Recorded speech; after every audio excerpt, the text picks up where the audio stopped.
Have you ever longed to embody such virtue that even awakened beings turn their gaze in admiration? Have you wondered what inner qualities distinguish a practitioner whose sincerity resonates through Pure Lands? Welcome back to our channel. I'm your host, and today I will share with you two essential insights. First, that true praise from Buddhas and Bodhisattvas arises not from external ritual mastery, but from a heart refined by unshakable faith and boundless compassion.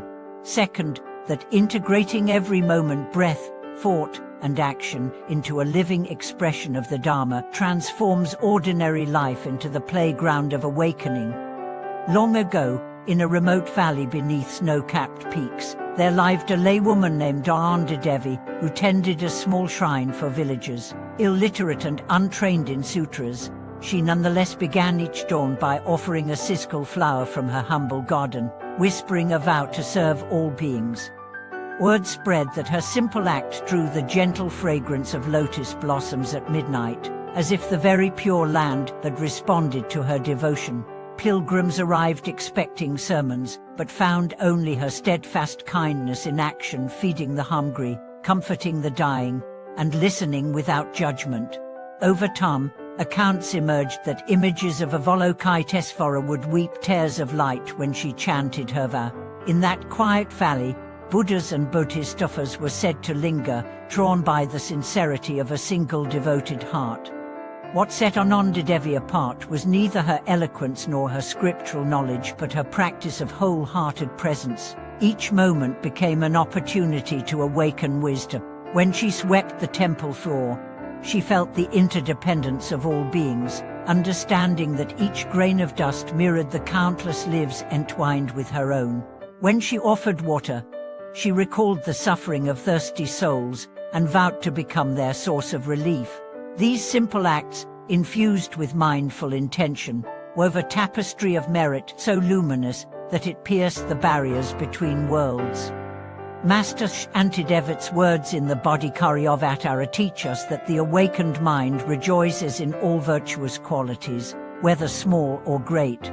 By rejoicing wholeheartedly, whether in another's kindness, the simple beauty of a sunrise, or the triumph of compassion over cruelty, we accumulate merit that draws the compassionate gaze of Buddhas. It is said that the Buddhas delight first in practitioners who rejoice in others' virtues, for such joy reflects the boundless delight of awakened hearts. Another dimension of becoming praiseworthy lies in the cultivation of the four Ayambisarabhalas: loving kindness, compassion, sympathetic joy, and equanimity, not as abstract ideals, but as living currents flowing through each interaction. A merchant in medieval Central Asia, known as Karim the Just, conducted his trade with strict integrity. Refusing to exploit the poor even at personal loss, he greeted every customer with genuine respect, blessing departing travelers with wishes for safe passage. When famine struck a neighboring region, he opened his warehouse to share grain, praying that his generosity inspire harvests to flourish again. His fame spread far beyond his caravan routes, and legends say that on moonlit nights, echoes of his compassionate vow could be heard in the wind, an auditory sign that Bodhisattvas honored his deeds. Equally vital is the practice of unwavering faith, not blind belief but trust born of direct experience. A Yasmant named Vimalokitesvara once tested the limits of his devotion by entering the city's poorest district, where illness and despair were rampant. He offered medicine from his own robes and recited the Buddha's name with calm conviction. Witnesses later told how a gentle radiance surrounded him, and that sufferers felt their pain ease as they inhaled his steadfast breath. When word reached the great assembly of disciples, they bowed in respect, acknowledging that Vimalokitesvara's faith had become a living force capable of transcending life and death. To cultivate such faith and presence requires consistent practice beyond formal meditation. It means pausing at each doorway to bow in gratitude to all unseen guardians, offering to any being, human, animal, or spirit, the same reverence one would offer to a Buddha.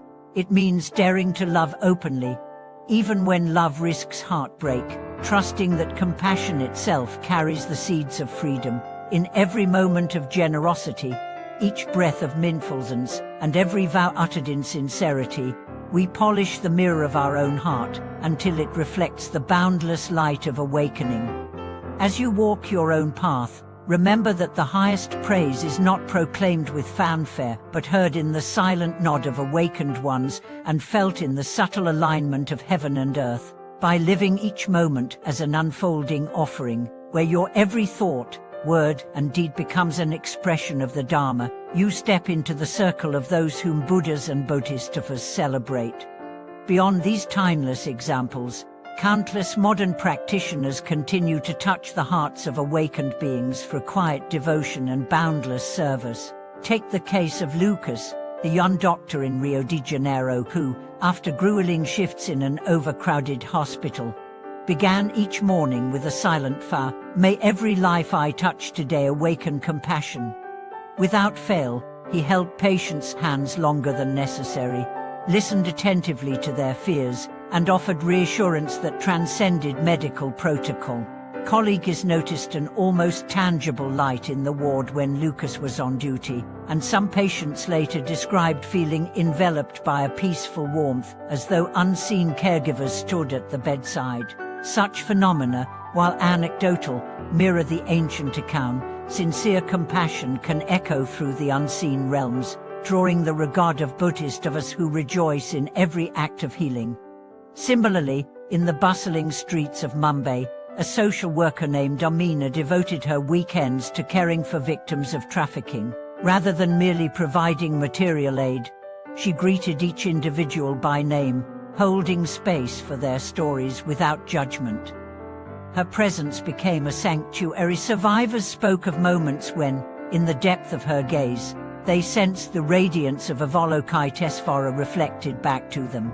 Amina herself remained humble, attributing any blessing to the countless mentors, human and divine, who guided her path.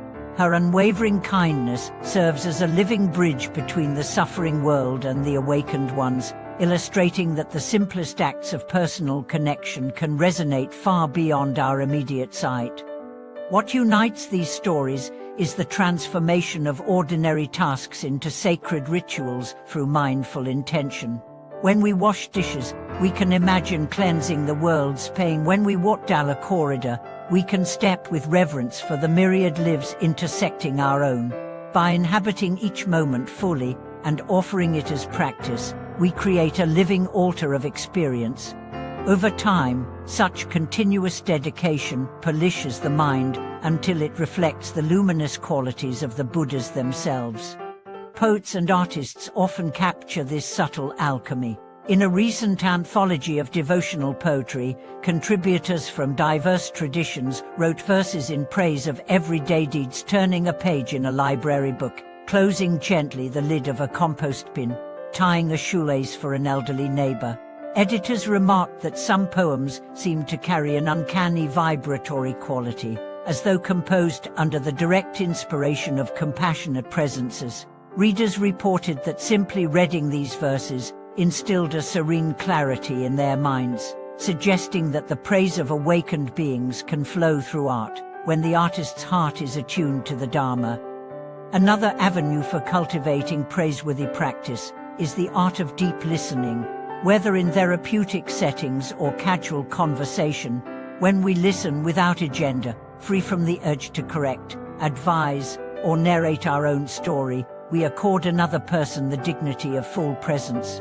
In such moments, compassion arises spontaneously, and the listener becomes a vessel for healing energy. Monastics remind us that Avalokitesvara's most fundamental vow is to hear the cries of the world. By mirroring that vow in our own lives, we align ourselves with the Bodhisattvas' intent, inviting their benediction. Communal rituals amplify these effects. In one interfaith gathering held in Chicago's Central Park, participants of all backgrounds formed a concentric circle and took turns speaking vows of peace, kindness, and service. As each person shared their intention, the group collectively resonated a single tone of loving kindness. Observers described the scene as suffused with a palpable aura, a clear sign that when disparate vices unite in sincere aspiration, they evoke the harmony of awakened realms. Such gatherings transcend doctrinal boundaries, reminding us that the heart's language is universal and that Buddhas and Bodhisattvas rejoice in every heartfelt vow, regardless of tradition. Turning inward, we cultivate praiseworthy qualities by engaging in regular self-reflection with compassion rather than judgment. At the end of each day, pause in a quiet spot and review your thoughts, words, and actions. Where did you embody kindness? Where did you falter? Acknowledge both with gratitude, thanking yourself for moments of genuine care, and forgiving yourself for missteps. This balanced introspection nurtures humility and growth, forging an inner environment where awakened qualities can flourish unimpeded.